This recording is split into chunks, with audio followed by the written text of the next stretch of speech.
Bonaparte se marie dans l'intimité à Paris avec celle qu'il prénommera Joséphine. La famille, dans sa quasi-totalité, réprouve ce mariage avec la belle aux mœurs légères. Elle s'est rendue compte qu'il y avait un peu d'avenir quand même dans cet homme-là. Marin sans cadeau de noces, le nomme commandant en chef de l'armée d'invasion d'Italie. Bonaparte sait qu'il doit faire ses preuves. Il dirige cette campagne de main de maître, sans tenir compte des ordres du directoire. C'est lui qui décide de tout. Les ordres du directoire, il les laisse sur son bureau, c'est à peine s'il ouvre les lettres. Ce refus d'obéissance ne sera suivi d'aucune sanction. Le directoire, corrompu, a trop besoin des fonds importants dont Bonaparte les abreuve. Il rentre à Paris le 5 décembre 1797, sous les acclamations de la foule. Le courrier d'Italie, dont il est l'habile instigateur, a déjà encensé ses victoires. Le directoire prend alors conscience de sa notoriété et de son emprise sur l'armée. C'est pas bien d'avoir une trop grande popularité. On ne sait jamais, surtout que c'est un militaire. Il a des hommes derrière lui. Il faut à tout prix, comme le dit Carnot, éloigner le sabre au plus vite. Bonaparte est expédié en Égypte. La légende est en marche.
L'Égypte en 1798 est une possession de l'Empire ottoman.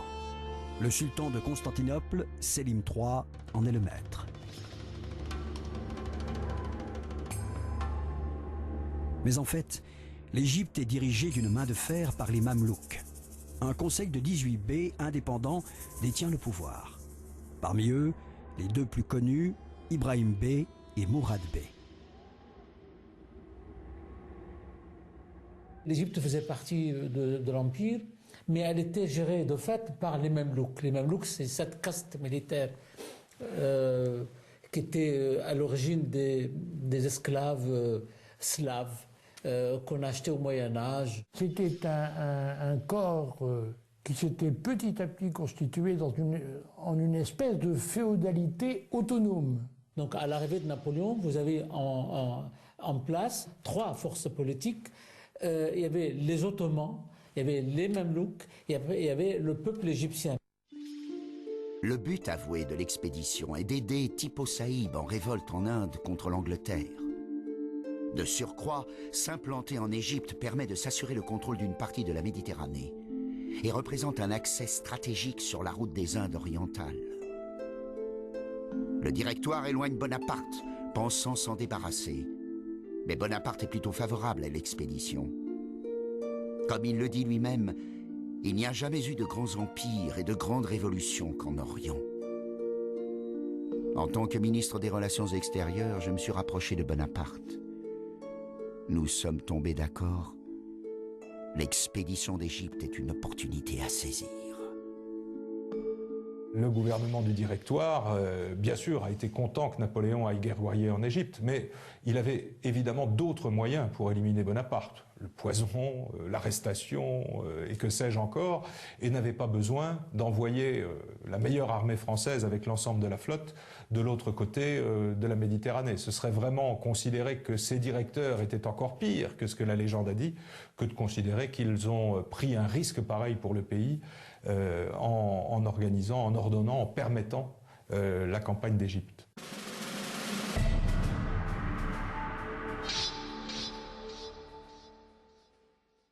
« 19 mai 1798, à Toulon. Sous un soleil éclatant, au signal de l'Orient, le navire amiral, l'escadre lève l'ancre. Le vent gonfle les voiles de près de 300 navires. Le spectacle est magnifique. Dans leurs flancs, 33 000 soldats, une pléiade de savants et 700 chevaux. « Il est enfin parti », note Barras avec satisfaction. Tous les grands capitaines sont présents, les futurs grands hommes de l'Empire. Parmi eux, les fidèles de l'armée d'Italie, les officiers et généraux Berthier, Murat, Lannes, Davout, Marmont, Bessières, Friant, Duroc, Béliard et Bon. Mais aussi quelques grands soldats de l'armée d'Allemagne parmi les plus connus et les plus prestigieux comme les généraux Menou, Dessay et Kléber. Enfin, Bonaparte emmène avec lui en expédition 167 savants et chercheurs, toutes disciplines confondues. Des savants dans une campagne militaire, sacré Bonaparte, toujours à nous surprendre. Volney, qui était venu en Égypte 10 ans avant l'expédition de Bonaparte, il avait écrit un livre sur l'Égypte. Et ce livre était en quelque sorte le plan de route de l'expédition de Bonaparte. Le livre explique à celui qui souhaite conquérir l'Égypte quelles sont les villes les plus importantes, les populations, les métiers, les points de défense. Jusque-là, ça veut dire vraiment, Volney a fait un plan pour un éventuel concurrent français. Il ne savait pas qu'il allait rencontrer ce général qui s'appelait Bonaparte. Et il a dit dans ce livre que pour celui qui va conquérir l'Égypte, il aura deux ennemis. Il aura les Mamelouks et l'islam. Mais là aussi, on a souvent tendance à dire que Bonaparte est parti avec des égyptologues. En réalité, il n'est pas parti avec des égyptologues. Il est parti avec des ingénieurs, il est parti avec des spécialistes d'imprimerie, il est parti avec d'autres types de scientifiques, à la fois, sans doute, pour étudier l'Égypte, dont on est très très passionné en Europe, mais aussi et surtout pour aider l'armée. Monge, le mathématicien, Berthollet, le chimiste, Comté, l'ingénieur, Saint-Hilaire, le naturaliste, Denon, le graveur de talent, et bien d'autres intelligences sont du voyage. L'expédition est aussi scientifique. Elle donnera naissance à l'égyptologie. En Méditerranée, la flotte anglaise de Nelson rôde. Les Français sont une proie de choix.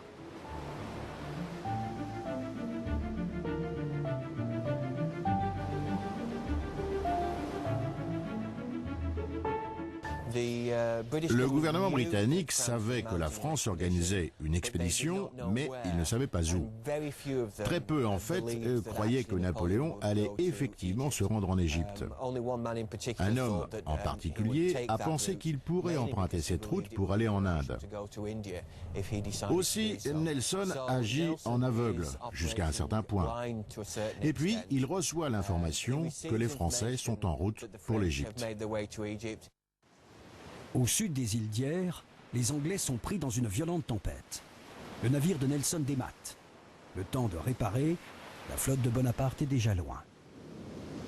Nelson lance la poursuite.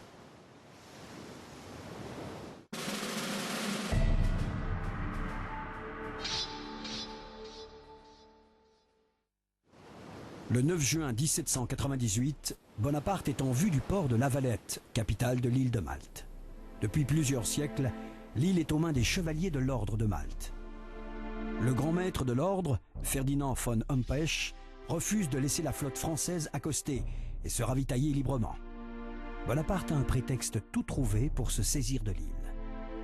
Personne jusqu'alors aurait osé prendre Malte et se saisir de quelque chose qui appartient en fait à l'ensemble de la chrétienté. Donc les Anglais n'auraient pas risqué.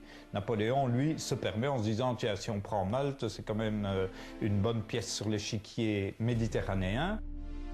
Après quelques escarmouches, effrayé par la puissance de feu française, von Humpesch offre la capitulation de l'île de Malte le 11 juin 1798.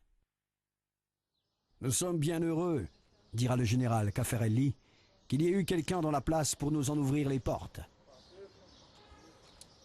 Les gens se demandent pourquoi Malte.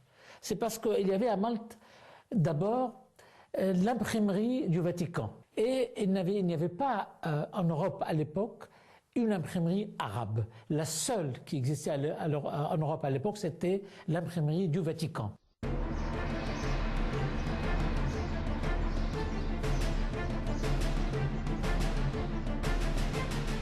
Bonaparte reste plusieurs jours sur l'île. Il en profite pour se ravitailler et se réorganiser. Pendant son séjour, il rédige un grand nombre de rapports et décrets, dont l'un organise la libération de tous les esclaves de l'île.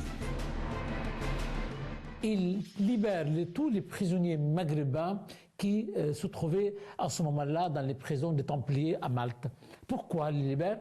Parce qu'il savait également qu'il avait besoin de traducteurs, d'interprètes. C'est vrai, il avait avec lui 2 ou 3 orientalistes, mais qui ne parlaient pas forcément l'arabe courant égyptien. Ils vont jouer un rôle très important justement dans le premier contact entre Bonaparte et le peuple d'Égypte. Un autre dissout l'ordre de Malte, l'ancien ordre des hospitaliers de Saint-Jean de Jérusalem, ordre chevaleresque par excellence, et donc contraire aux principes républicains. Le 19 juin 1798, les Français quittent Malte. Bonaparte laisse sur place une garnison aux ordres du général Vaubois. Seulement, il n'a pas pensé que dès qu'il serait parti avec son armée, les Anglais, point de vue maritime, sont beaucoup plus forts et donc eux vont prendre Malte. Ce qu'ils n'auraient pas fait tant que les chevaliers de Malte possédaient Malte, évidemment, parce que ça ne se fait pas. Mais à partir du moment où Napoléon s'est permis de prendre Malte, eux, ils peuvent très bien prendre Malte aux troupes françaises et c'est ce qu'ils vont faire absolument. Et dès lors, ils deviennent les maîtres de la Méditerranée parce que c'est une position tout à fait stratégique. L'amiral Nelson court toujours après la chance. Le 29 juin 1798, il arrive à Alexandrie. Toujours pas de flotte française en vue. Nelson, qui rôdait en Méditerranée à la recherche de l'armada de Bonaparte, arrive à Alexandrie 24 heures avant l'arrivée de Bonaparte. Et là, le gouverneur d'Alexandrie, le wali d'Alexandrie, Sayyid Mohammed Kourayem, allait le chercher ailleurs. Ulcérés, ils repartent en Sicile. Le lendemain, la flotte française débarque à Alexandrie à 24 heures près. Soldats, vous allez entreprendre une conquête dont les effets sur la civilisation et le commerce du monde sont incalculables. Dans la nuit, les forces françaises commencent à prendre pied sur le sol égyptien. 15 km à l'est d'Alexandrie, dans l'anse du Marabout. L'opération s'avère délicate, la houle est forte.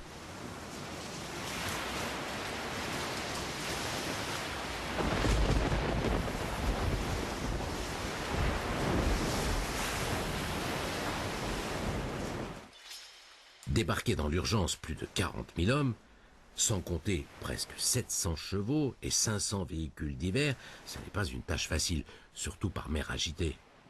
Pour corser la difficulté, il faut ajouter 1000 pièces d'artillerie de campagne, 12 000 fusils de rechange et plus de 100 000 boulets et cartouches.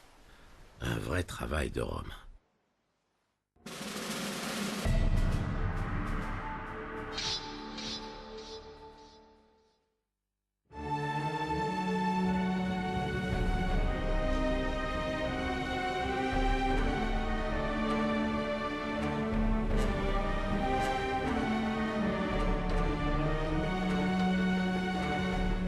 Retranchés derrière leurs murailles, Turcs et Arabes se défendent avec l'énergie du désespoir.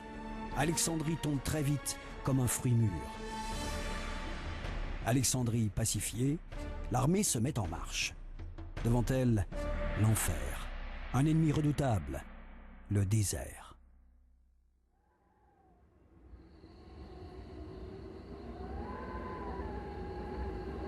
Desaix ouvre la marche, direction plein sud.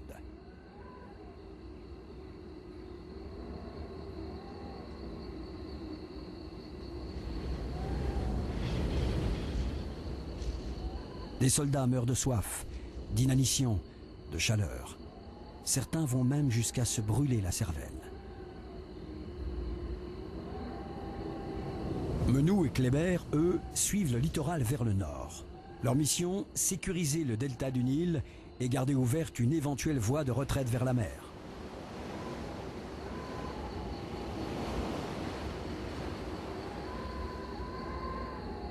Le 19 juillet 1798, notre marche vers le nord commence.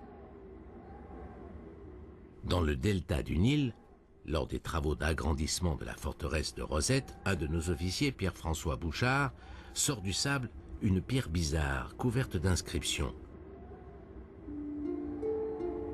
Elle deviendra mondialement connue sous le nom de pierre de Rosette.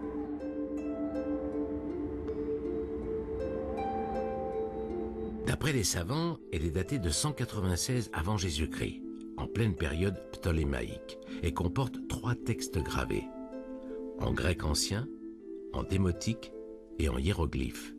Ils disent que ces 3 textes ne sont que la retranscription dans les 3 langues d'un même décret royal.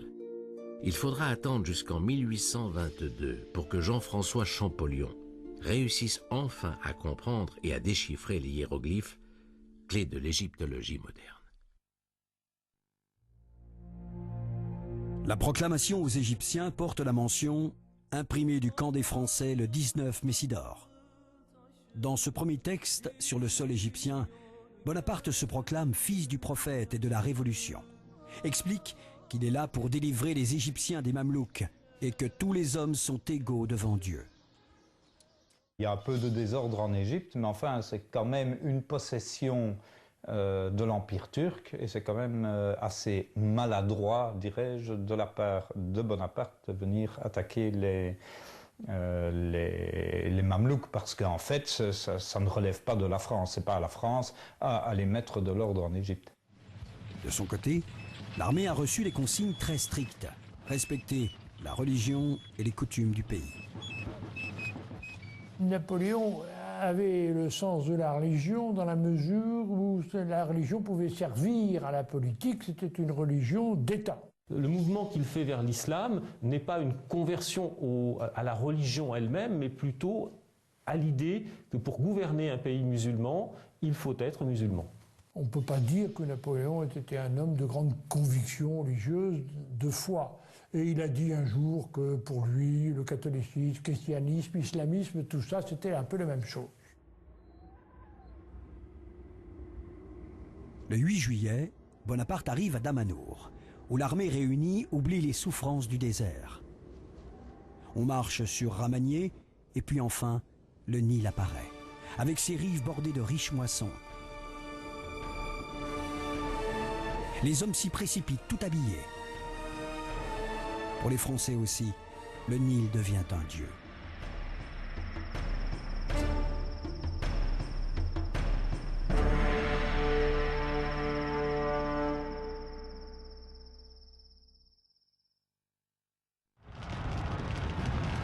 Un premier engagement a lieu près du village de Chebresse, contre les Mamelouks.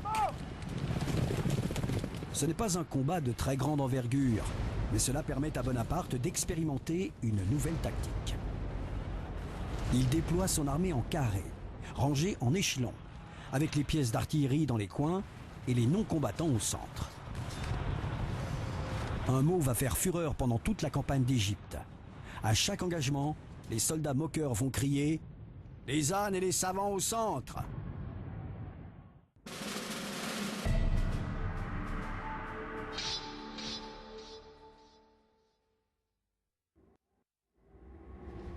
En toile de fond, les pyramides. Mourad Bey et ses Mamelouks attendent les Français. En apprenant l'absence de cavalerie chez les Français, Mourad Bey s'est exclaffé. Il n'aurait pas dû. Bonaparte nous a fait ranger en carré, par division, 5 au total. On a placé l'artillerie aux angles des carrés. Notre cavalerie, sous le commandement de Murat, soit environ 400 hommes, est trop peu nombreuse pour nous être utile et reste pour l'instant en retrait. Bonaparte harangue ensuite les troupes Et c'est au milieu du carré de la division Dugas qu'il lance sa célèbre proclamation qui sera relayée en France par le Courrier d'Égypte. Soldats, du haut de ces pyramides, 40 siècles vous contemplent. Au loin, la ligne des cavaliers mamelouks scintille sous le soleil. Il paraît que la tradition mamelouk veut que l'on parte au combat, richement habillé, et paré d'une grande partie de sa fortune, pour pouvoir payer sur le champ une éventuelle rançon. Ça tombe bien, on va améliorer la solde. En début d'après-midi, 8000 Mamelouks s'élancent au galop en hurlant contre les carrés Dessay et Régnier. La horde est stoppée net. Un feu terrible, bien ajusté, fait rouler au sol montures et cavaliers. La mêlée est indescriptible. Les chevaux abattus forment un mur devant les carrés français. Mourad Bey réussit néanmoins à regrouper une partie de sa cavalerie. Il lance une deuxième charge qu'il mène en personne contre le carré de la division Bon. Rien n'y fait. Nos carrés sont des rocs. Les Mamelouks fuient, reviennent à la charge avec impétuosité. Efforts inutiles que brise le courage discipliné de nos soldats.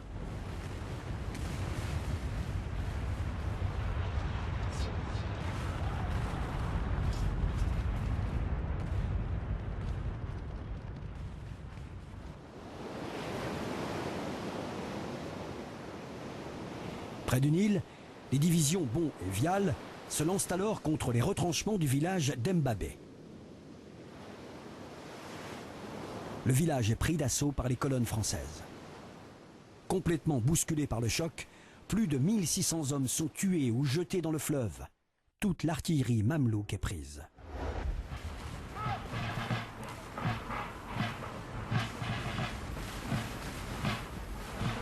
Mourad Bey, blessé, s'enfuit avec les survivants de son armée vers la Haute-Égypte. Après avoir incendié sa flotte pour empêcher les Français de traverser le Nil, Ibrahim Bey s'enfuit vers la Syrie. Pour les Français, les pertes sont légères. Environ 200 hommes tués ou blessés. La bataille est gagnée. La route du Caire est ouverte et les forces françaises y entrent le 22 juillet 1798. Bonaparte exulte. La bataille des pyramides scelle le sort de l'Égypte. Le pays est à lui. Les Français ont gagné la bataille parce qu'il était très clair qu'on était devant deux mondes. Il y avait le monde des Mamelouks, très beaux sur leurs chevaux, avec leurs sabres et leurs pistolets du XVIe siècle. Et après, il y avait bien sûr l'armée de Bonaparte avec des canons et le fameux carré, donc cette tactique de l'armée de Bonaparte.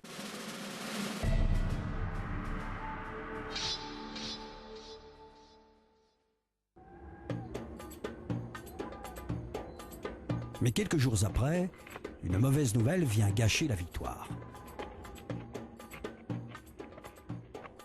Le 1er août 1798, l'amiral Nelson a retrouvé et coulé la flotte française de l'amiral Bruet ancrée dans la baie Aboukir, au nord-est d'Alexandrie.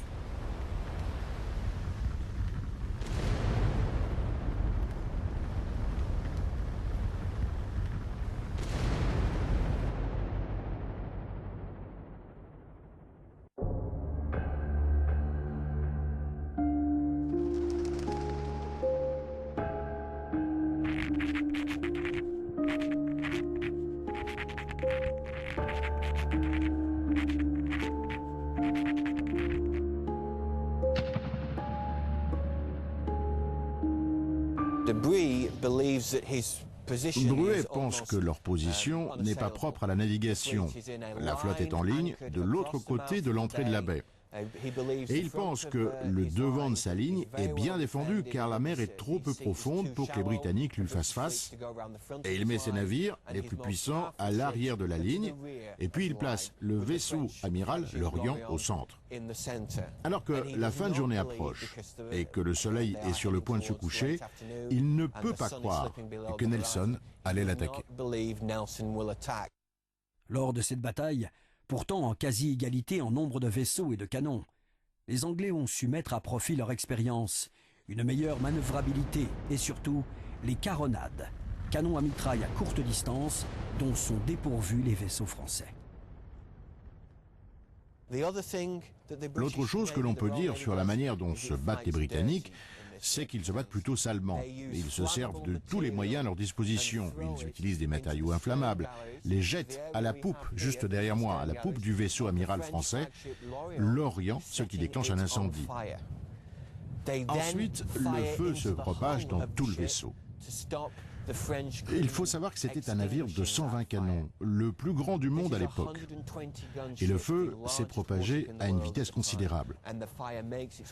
Une explosion énorme s'est produite, plus énorme encore qu'il ne l'imaginait, au point que le bateau s'est désintégré.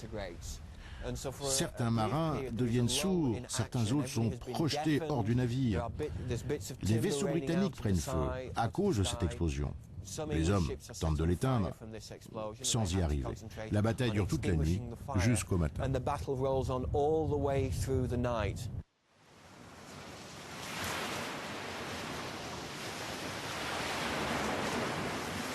Notre flotte est surprise à l'ancre dans la baie d'Aboukir où elle pensait être en sécurité. Adossée à la côte, elle a sacrifié sa mobilité au profit d'une plateforme de tir stable et d'un seul bord a priori en danger. Quelle erreur! Mais c'est sans compter sur l'audace et le génie du commandeur anglais. Il agit avec une incroyable audace, en passant sur les hauts fonds et en prenant en enfilade sur les deux bords la ligne française immobile. Un petit chef-d'œuvre de manœuvre digne de Bonaparte. Au soir de la bataille, les 14 grands bâtiments de ligne de Nelson sont toujours en état de naviguer malgré certaines avaries graves. Aucun vaisseau de la flotte anglaise n'a pu être coulé ou capturé par nos marins. Chez nous, en revanche, c'est la débâcle totale. 11 grands vaisseaux sur 13 et 2 frégates sur 4 sont capturés ou coulés. 4 bâtiments seulement ont pu s'enfuir en sécurité vers la haute mer et ont échappé à la catastrophe. Nos pertes sont considérables. 1700 tués, 1500 blessés et 3000 prisonniers sur les 8000 marins que comptait notre flotte. Les pertes anglaises sont beaucoup plus légères, environ 200 tués et 700 blessés. On s'est fait proprement décimer. Toute la flotte de l'armée d'Orient a été anéantie en l'espace de quelques heures. Voilà les Français prisonniers de leur conquête. Pour Nelson, les jeux sont faits. Il écrit: l'armée de Bonaparte est dans un guêpier et n'en sortira plus. C'est bien mal connaître son adversaire. Bonaparte a reçu la nouvelle du désastre avec calme. Nous n'avons plus de flotte. Eh bien, il faut rester en ces contrées ou en sortir grand comme les anciens. À partir de cette bataille, Bonaparte a constaté qu'il est condamné à rester en Égypte très longtemps, parce que les ponts étaient à partir de là coupés avec la métropole. Napoléon est prisonnier de sa conquête selon la formule consacrée.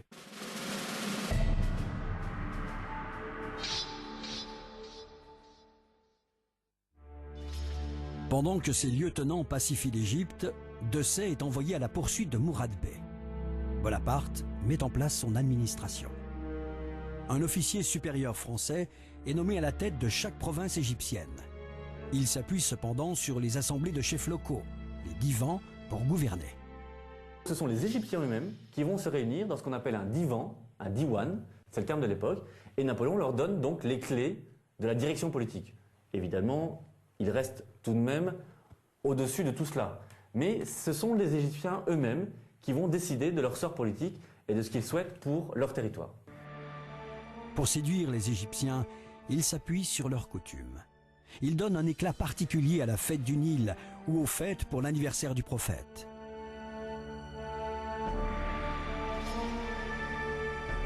C'est aussi l'époque de la création de l'Institut d'Égypte qu'il confie à Monge. Sa mission, progrès et propagation des Lumières en Égypte et l'étude du pays.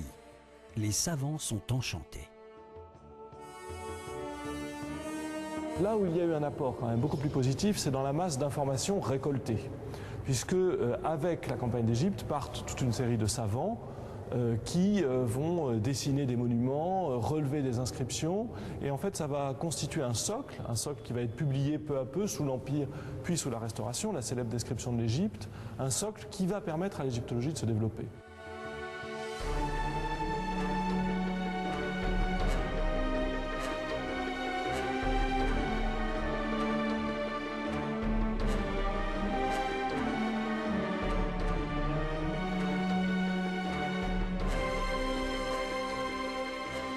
Le 7 octobre 1798, Dessay, surnommé le Sultan Juste, pour sa mansuétude envers les populations, bat Mourad Bey à la bataille de Sédiman.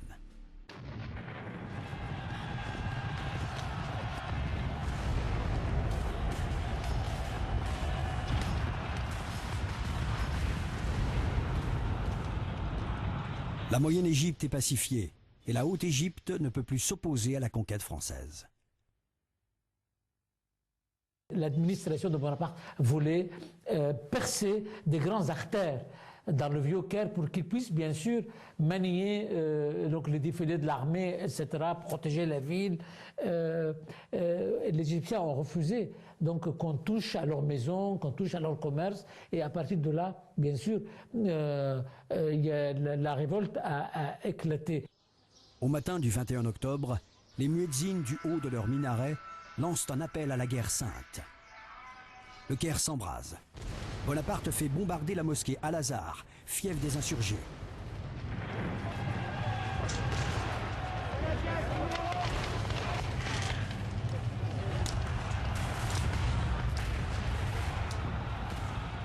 La rébellion est vite matée. 300 Français et près de 4000 insurgés sont morts durant cette révolte. Soulkowski, l'aide de camp préféré de Bonaparte, est parmi les victimes. Bonaparte pardonne, sauf aux criminels. Il y gagne un surnom, le sultan El-Kébir.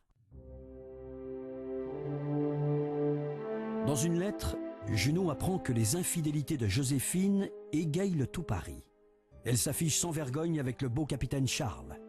Junot avertit Bonaparte. Son désespoir est terrible, car il est amoureux de sa femme.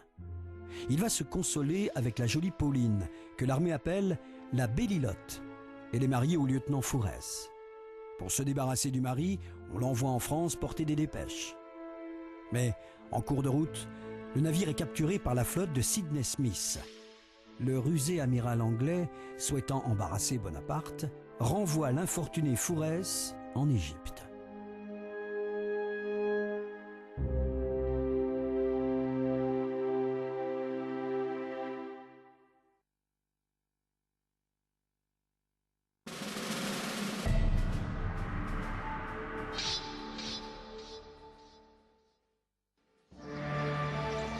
Longeant le Nil, poussant Mourad Bey, Dessay s'enfonce toujours plus au sud. Le 26 janvier 1799, à 9h du matin, les Français découvrent Thèbes. Spontanément, les hommes présentent les armes. L'hommage à la grandeur, à la beauté.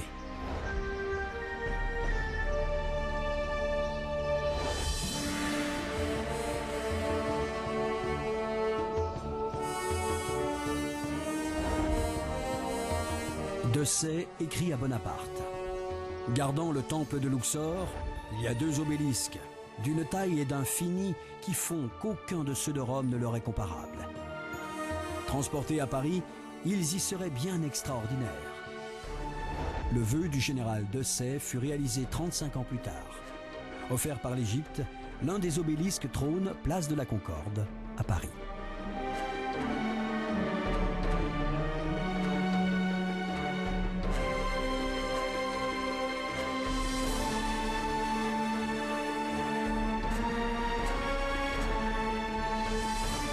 Dessay arrêtera sa course à Assouan. Les Mamelouks repoussés derrière les cataractes. L'île de Philae marque le terme du voyage. C'est l'une des plus merveilleuses surprises qu'un voyageur puisse éprouver, note Vivant Denon dans ses carnets. Il a raison.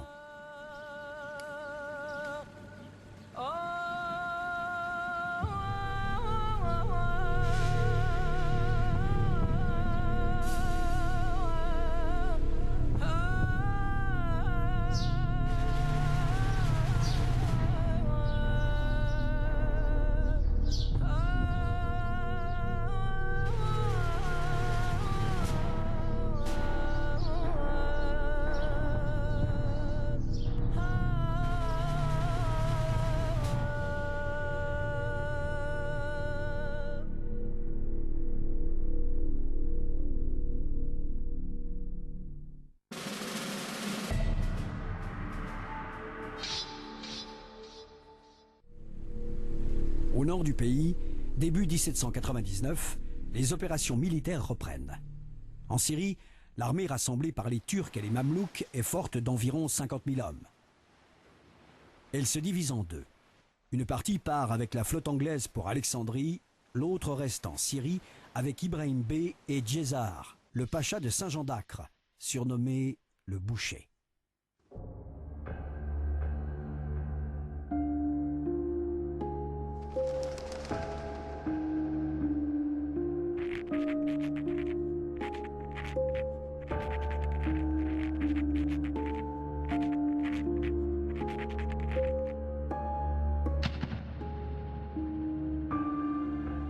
Pour garder l'Égypte, il faut bien protéger les frontières est de l'Égypte. Ça veut dire les frontières est de l'Égypte, c'était la Syrie, c'était la Palestine.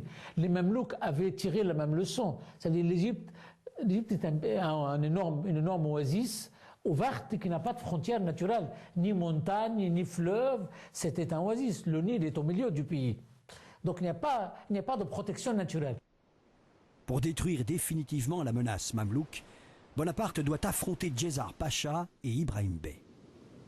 Il marche vers la Syrie avec les 13 000 hommes des divisions Régnier, Bon, Kléber et Lannes. La cavalerie reste sous le commandement de Murat. Laissant le Caire sous le commandement d'une garnison aux ordres du général d'Estaing, le reste de notre armée commence la marche vers le nord. Une flottille d'une dizaine de transports, escortée par 3 frégates, nous suit en longeant la côte avec à son bord de l'artillerie et du matériel de siège. On capture sans difficulté les forts d'El Arish, le 17 février 1799, puis la ville de Gaza, le 24.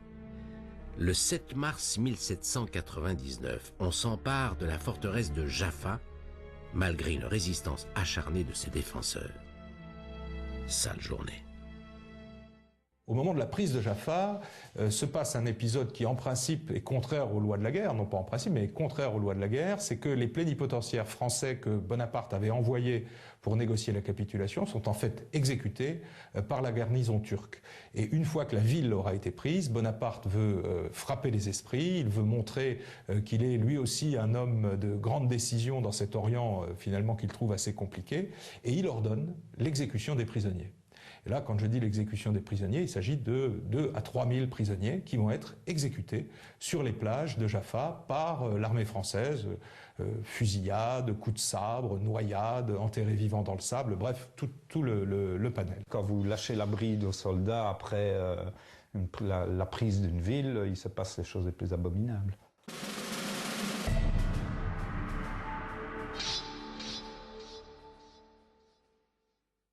À Jaffa, la peste fait son apparition. Plusieurs hommes de la 32e demi-brigade sont malades. On craint la propagation du fléau. Aux côtés de Desgenette, médecin en chef, Bonaparte parcourt l'hôpital. Le général parle à tous et touche leurs plaies en leur disant « Vous voyez bien que cela n'est rien ». On lui reproche vivement cette imprudence. Glacial, il répond « C'est mon devoir, je suis le général en chef ». Desgenette vient à bout de la maladie. L'armée retrouve le moral. En réalité, il les a abandonnés. Alors, c'était quelques dizaines de pestiférés qui ont effectivement connu un sort funeste par la suite, mais il a voulu montrer là à l'armée qu'il prenait la décision de se séparer, de se couper une main pour ne pas que la gangrène gagne l'ensemble du corps militaire. Reste de cet épisode le superbe tableau de Gros reproduit dans tous les livres d'histoire.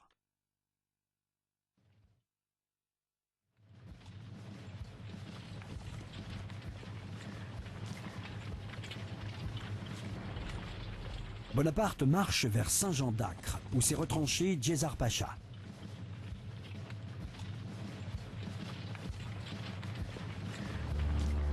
Malheureusement pour Bonaparte, l'escadre anglaise sous le commandement de l'amiral Sidney Smith intercepte et coule la flottille qui transportait le matériel de siège.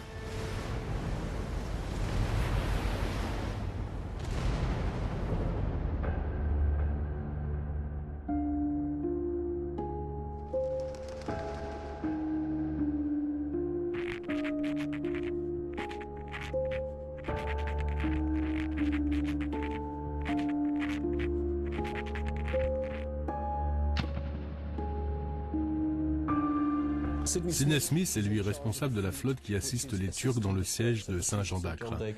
Son rôle y est prépondérant. Il est très efficace. Napoléon à Sainte-Hélène dira en parlant de Sidney Smith « Cet homme-là m'a fait manquer ma fortune ».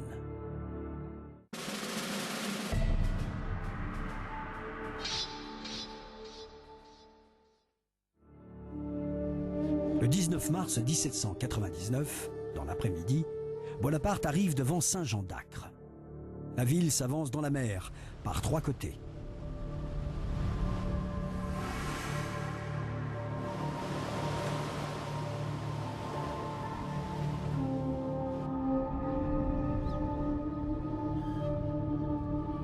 Bonaparte met le siège devant Saint-Jean d'Acre, occupé par les Turcs. L'affaire promet d'être difficile, d'autant plus qu'il a face à lui Philippot, l'un de ses anciens condisciples à l'école d'artillerie. C'est un royaliste enragé. Sur les arrières de Saint-Jean d'Acre, Junot est à Nazareth. Ce 8 avril, 2500 cavaliers turcs fondent sur 400 Français. Après 5 heures de combat, les Turcs se retirent. Ils laissent 600 morts sur le champ de bataille. Les Français, eux, ont perdu 12 hommes.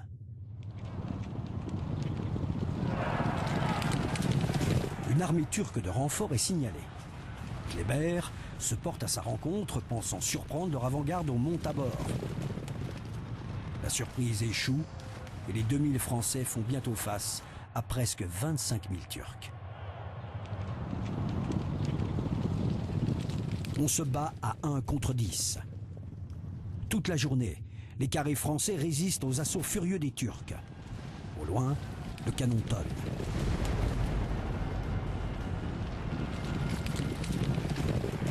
Bonaparte arrive avec les 3000 hommes de la division Pont. Prise entre 2 feux, cela en est fini de l'armée turque.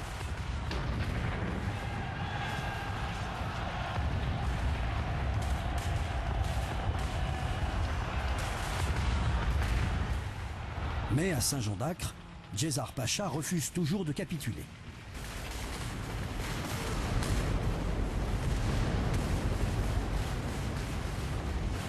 Soutenus par les canons de l'escadre anglaise de Sidney Smith, ancrés au large, les Turcs résistent.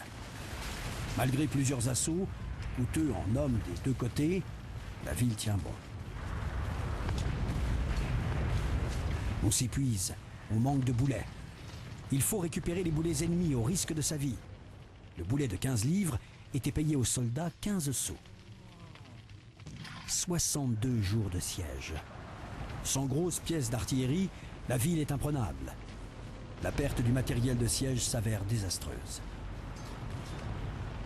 Préoccupé par les renseignements qui lui indiquent qu'il risque d'être pris à revers par l'autre armée turque, Bonaparte sait qu'il doit prendre une décision. On marche vers l'Égypte.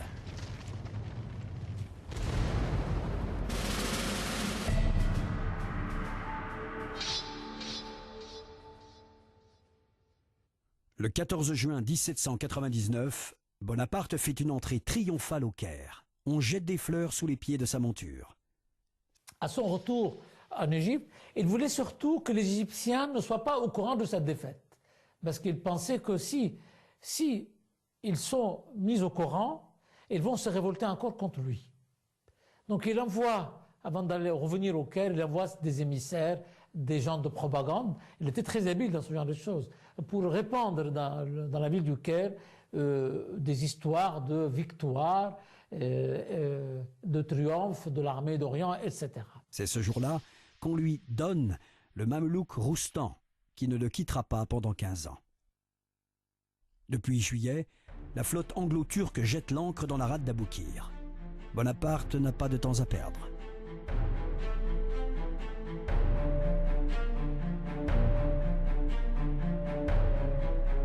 18 000 soldats turcs nous font face et se sont retranchés dans la péninsule d'Aboukir, près d'Alexandrie, sous les ordres directs de Mustapha Pacha. L'escadre anglaise de l'amiral Sidney Smith, encore lui, croisant au large, est prête à appuyer les troupes au sol du feu de ses canons. Le 25 juillet 1799, Bonaparte nous donne l'ordre d'attaquer.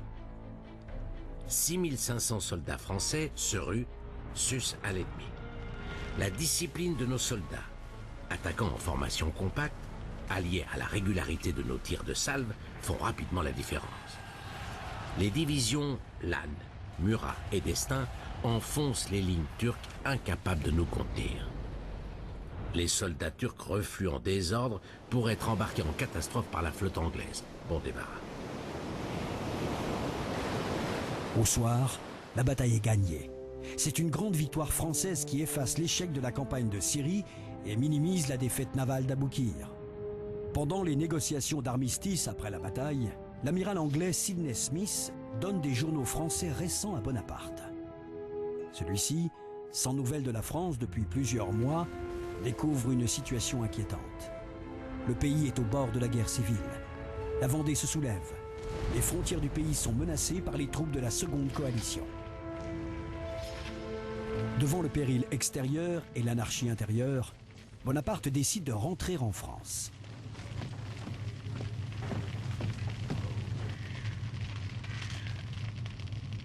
Il s'embarque sur la frégate la Muiron dans la nuit du 22 au 23 août 1799. Murat, Lannes, Berthier, Marmont, Monge et Berthollet accompagnent Bonaparte. Les guides, 300 hommes d'élite, embryons de la future garde impériale, sont aussi du voyage. Les Anglais ont encouragé d'une façon indirecte le général en chef de rentrer en France. Ils savaient que tant qu'il était en Égypte, ils ne pourront pas, ni eux, ni les Ottomans, débarrasser la province d'Égypte de l'armée française. Ce qui explique un peu la facilité par laquelle on a laissé Bonaparte rentrer en France. Kléber, nommé commandant en chef en Égypte par Bonaparte, tente de se maintenir dans le pays. Mais, du fait de son isolement, l'expédition d'Égypte est condamnée.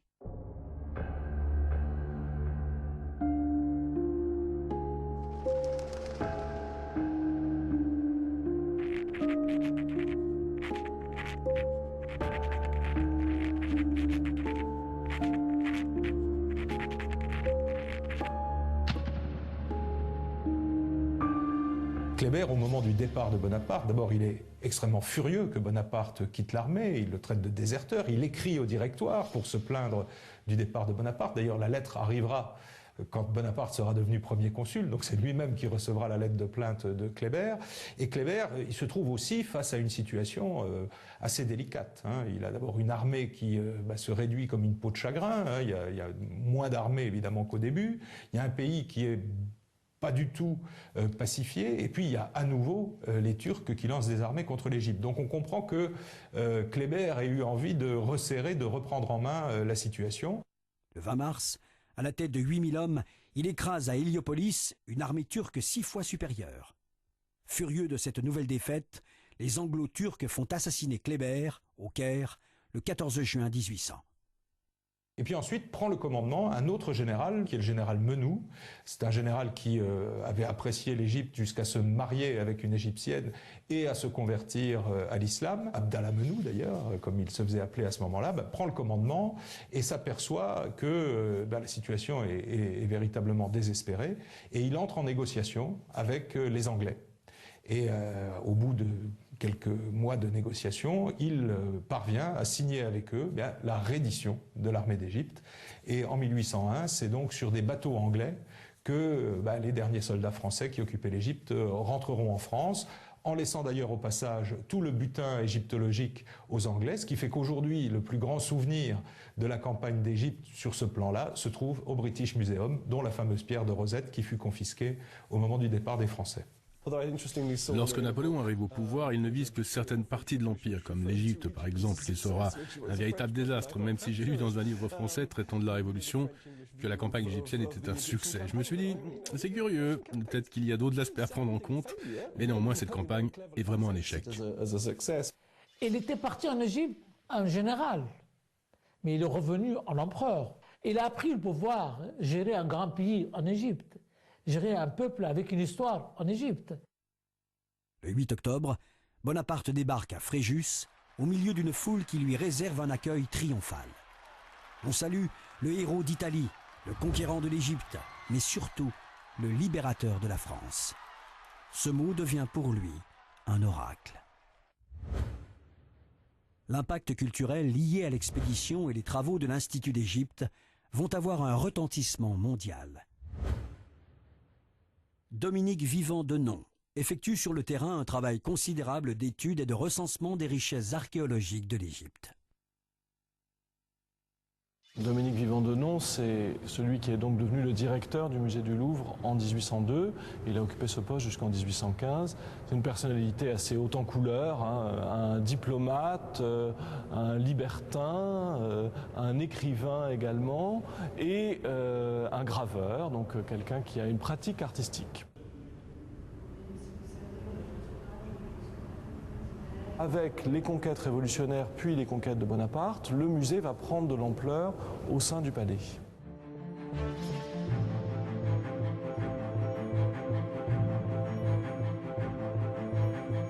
Le 8 octobre, Bonaparte débarque à Fréjus et remonte vers Paris, où il arrive le 16 octobre, précédé d'une rumeur qui le compare à un conquérant antique. Cela va flatter cet ambitieux. Le pays, en pleine décomposition financière, politique et morale, attend son sauveur. Il va le trouver le 18 Brumaire.